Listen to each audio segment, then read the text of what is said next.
Очевидцы говорят о движении военной техники Уралов со стороны Чечни и Ингушетии. Есть сообщение о том, что ингушское подразделение Росгвардии, стоящее на выезде МАГАЗ со стороны Кажева, совместной группой гражданских, они пропустили колонну силовиков из других регионов. Это сообщение повергло в страх многих подписчиков одного из популярных телеграм-каналов. Впрочем, опровержения искать долго не пришлось. Отсутствие военной техники и колонны силовиков из соседних республик люди увидели своими глазами. Паблики, посты и твиты, социальные сети и мессенджеры ингушских пользователей захлестнула волна провокационных сообщений. Новость об отказе в оказании медпомощи участникам митинга, подготовка ответных правительственных митингов. Подобные вбросы появляются практически каждый день, что делает аудиторию ингушских групп в соцсетях наиболее уязвимой к различного рода манипуляциям. Получить зерно истины в этом хаосе, когда достоверная информация перемешивается с информационным мусором, становится практически невозможно. Этим пользуются разного рода сайты или, откровенно говоря, новостные помойки для повышения своего рейтинга, а соответственно и заработка.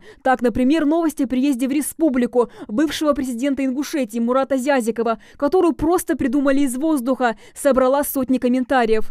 Псевдопатриотические паблики продолжают обманывать людей. Так, по их сообщениям, был снят с должности первый заместитель министра внутренних дел Ингушетии Рашид Хидиров. После волны негативных комментариев админы этих же пабликов останавливают Рашида Хидирова в должности. Успокойтесь, его не увольняли. Да кто вас дезинформирует? Конечно, неправда. Надо же было хайпануть не туда. К сожалению, есть силы, которым выгодна провокация. Так что перепроверяйте информацию. Его не увольняли, не восстанавливали. Он работает, как и работал раньше. Не увольняли его. Неужели вы думаете, что это так просто? Уволить, восстановить, потом еще что-то? Надо проверять информацию, а не слепо ей верить. Журналисты национального телевидения сами проверяют некоторые вбросы в сети. Так, проведя собственный эксперимент, наши коллеги опровергли информацию об отказе скорой помощи выезжать на место митинга. Кстати, позже сами жители республики начали проводить свои эксперименты и выкладывать их в соцсетях. Я тоже в Ингушетии живу, и после каждого раза, когда писали, что горячие скамейки и Wi-Fi отключали, проверяла сама. Они работали. Зачем людей вводить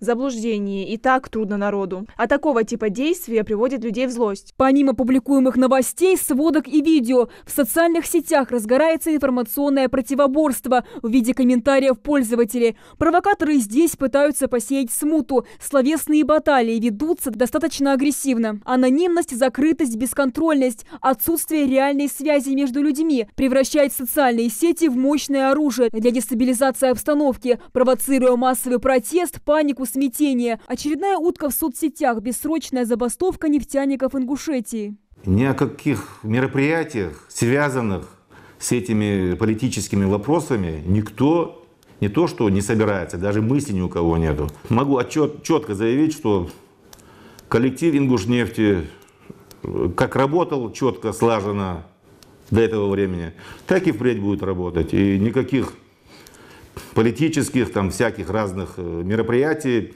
проводить не собирается. Будем работать, как работали. Провокаторы пытаются внести раздоры в группах, далеких от политики. Нейтральные паблики и группы зачастую отключают комментарии на своих страничках. Впрочем, многие пользователи и сами замечают явную фальсификацию информации в некоторых пабликах. Админ, следить за твоими новостями и кататься на американских горках – это одно и то же. Противоречие между обилием информации и возможностью для человека разобраться в ней негативно сказывается в первую очередь на молодежи. И именно она становится наиболее уязвимым объектом манипуляции. Поэтому многие специалисты призывают, прежде чем делиться очередной псевдосенсацией в соцсетях, стоит подождать 2-3 дня. Появятся подробности, либо опровержение, а искусственно раздутый пузырь лопнет.